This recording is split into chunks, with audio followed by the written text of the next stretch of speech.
ನಾನು very simple ಇದು. ಅಂದರೆ ನಾನೇನು ಮುಖಕ್ಕೆಲ್ಲ ಯಾವುದೇ ಮೇಕಪ್ಪು ಆ ಥರದ್ದೆಲ್ಲ ಇಲ್ಲ, ಏನೂ ಇಲ್ಲ.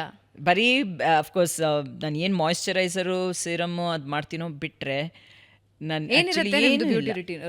ರೊಟೀನ್ ಏನಿರುತ್ತೆ? ಸ್ನಾನ ಆದಮೇಲೆ ಒಂದು ಸೀರಮ್ ಒಂದು ಹಚ್ತೀನಿ, ಆಮೇಲೆ ಮಾಯ್ಶ್ಚರೈಸರು, ರಾತ್ರಿನೂ ಅಷ್ಟೇ night serum and night moisturiser. ಅಷ್ಟು ಬಿಟ್ಟರೆ ನಾನು ಇನ್ನೇನು ಮಾಡಲ್ಲ. ಒಂದು ಕಾಂಪ್ಯಾಕ್ಟ್ ಕೂಡ ಫುಲ್ಲು ಹಚ್ಚಲ್ಲ ನನ್ನ ಮುಖಕ್ಕೆ. ನನ್ನ ಮೇಕಪ್ ಅಂದರೆ ಐಲೈನರ್ ಹಚ್ಚಿದಾಗ ನಂದು ಮೇಕಪ್ಪು. ಐಲೈನರ್ ಒಂದೇ ಮೇಕಪ್. ಈಗ ನಾ ಮಾಡಿರೋದು ಅಷ್ಟೇ. ಸೊ ಅಷ್ಟೇ ನನ್ನ ಮೇಕಪ್ಪು. ಸೊ ಹಾಗಾಗಿ ನಾನು ಸ್ಕಿನ್ನ ಜಾಸ್ತಿ ಅಬ್ಯೂಸ್ ಮಾಡಲ್ಲ ಅನ್ಬೋದು, ಹಾಗೆ ಲೆಕ್ಕ ಏನೋ ಎಕ್ಸ್ಪೆರಿಮೆಂಟ್ಸ್ ಯಾವ್ದು ಬಳಿ ಏನು ಮಾಡೋಕ್ಕೆ ಹೋಗಲ್ಲ. ತಲೆಗೂ ಅಷ್ಟೇ ಆದಷ್ಟು ನ್ಯಾಚುರಲ್ ಶ್ಯಾಂಪೂ ಆ್ಯಂಡ್ ಇದು ಯೂಸ್ ಮಾಡೋದು ಬಿಟ್ಟರೆ ಬೇರೆ ಏನು ಮಾಡೋಕ್ಕೆ ಹೋಗಲ್ಲ. ಕಲರ್ ಮಾಡಲ್ಲ, ಹೆನ್ನ ಯಾವತ್ತಿಂದಲೂ ಅದೇ ಅಭ್ಯಾಸ ಇರೋದು. ಸೊ ಆ ಥರ ಆದಷ್ಟು ನ್ಯಾಚುರಲ್ ಪ್ರಾಡಕ್ಟ್ಸ್ಗೆ ಗಮನ ಕೊಡ್ತೀನಿ. ಚೆನ್ನಾಗಿ ನೀರು ಕುಡಿತೀನಿ. Healthy eating definitely. ನಾವು ಮೇಲೆ ಏನೇ ಸ್ಕಿನ್ ಕೇರ್ ತೊಗೊಂಡ್ರೂ ನಾವು ಸರಿಯಾಗಿ ತಿಂದೇ ಇದ್ದರೆ ಅದು ಏನು ಪ್ರಯೋಜನ ಆಗಲ್ಲ.